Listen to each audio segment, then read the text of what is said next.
Sunday night. There's a lot of interest, a lot more interest this year than there has been in the last few years. Oppenheimer has won most of the big awards going in. Mm-hmm. What do you think that means for the ceremony? I think it's going to be pretty. Do you know who's hosting it? I don't think It's I've Jimmy heard. Kimmel. Jimmy Kimmel. Yeah, Yeah, Kimmel his fourth time. So I think there's gonna be a lot of energy going into it, especially kind of with as you said, their previous wins. And I don't know. We'll see kind of what if any kind of if that's going to be kind of a lighthearted thing or if it's going to be kind of a competitive thing from everyone else. So I want to get some. Are you ready to make some predictions here? Yes. And we'll start with what? I will say, like, I haven't seen every movie that's on the list. Neither have I. So based off the ones I have seen and kind of the general vibes I've heard from everything, I guess we'll start with well, let's leave best picture for last. Yeah, exactly. So I say, like, we'll start with I guess actresses and actors. Okay. So for, let's see, actor in a leading role, gonna have to give it to Cillian Murphy. Yes, absolutely. With Oppenheimer. Absolutely. I have heard, like, with the holdovers, like Paul Giamatti, is a very good actor.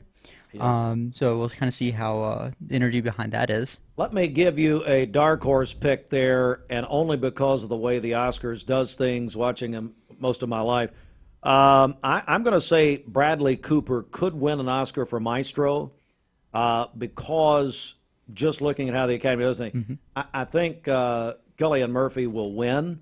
He should win, but look for an upset maybe with Bradley Cooper as a Maestro. Okay, let's talk about Best Actress. What do you have there? Actress.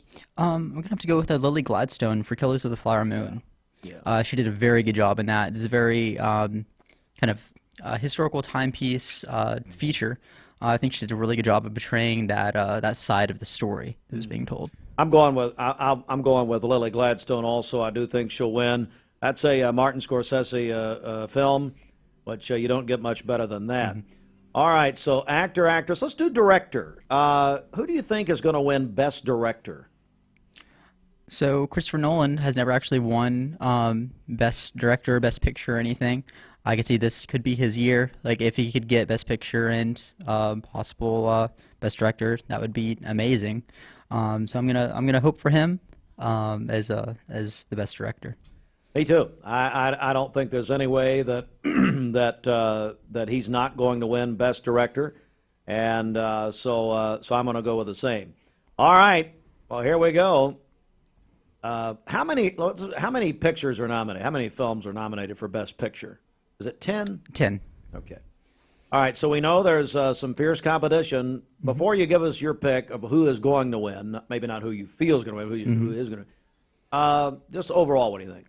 I think this is a really great lineup, especially when you go from Killers of the Flower Moon, a epic, like, 3.5 hour feature by Martin Scorsese.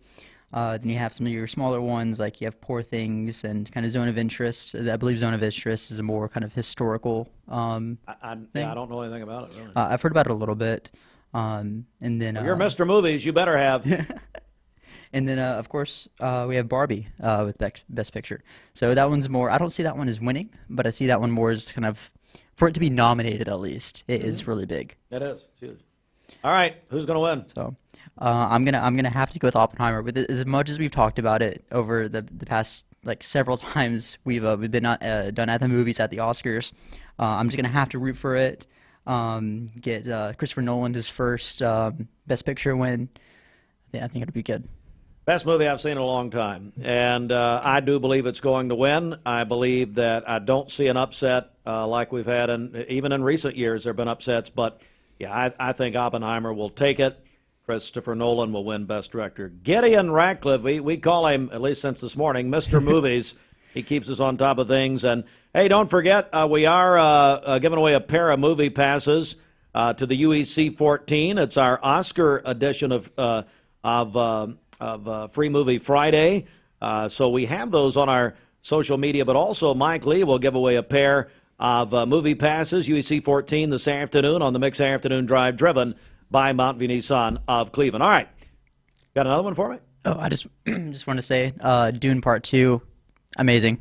Have we not talked about that? I thought we did. Okay, yeah, give me Yeah. your review. Oh, an amazing film, a great follow-up to Part One. Literally, like takes place 5 minutes after Part One.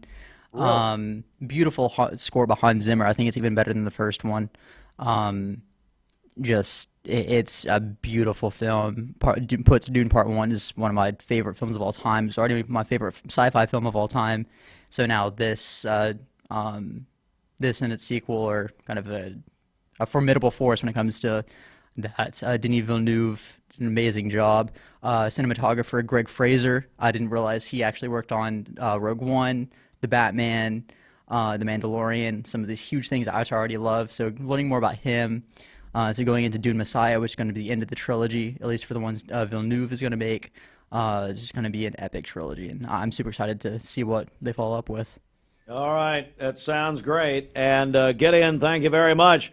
The Oscars, remember, they're an hour early this year, 7 o'clock on ABC television, and it should be a great, great show. Speaking of a great show, coming up at 10 a.m. Eastern Time, the top of the hour, we're going to present our Girls State Tournament pregame show presented by Tennessee Wesleyan University. We'll go on the air 30 minutes ahead of Cleveland Bartlett at 10:30 a.m. Eastern. That's a girls' state semifinal matchup. That will be followed immediately by Bradley Coffee County at noon today, Eastern Time. We'll have Bradley Coffee County at noon in the state semifinals here on Mix 104.1 and the Mix app, which is all supplied by Wholesale Supply Group.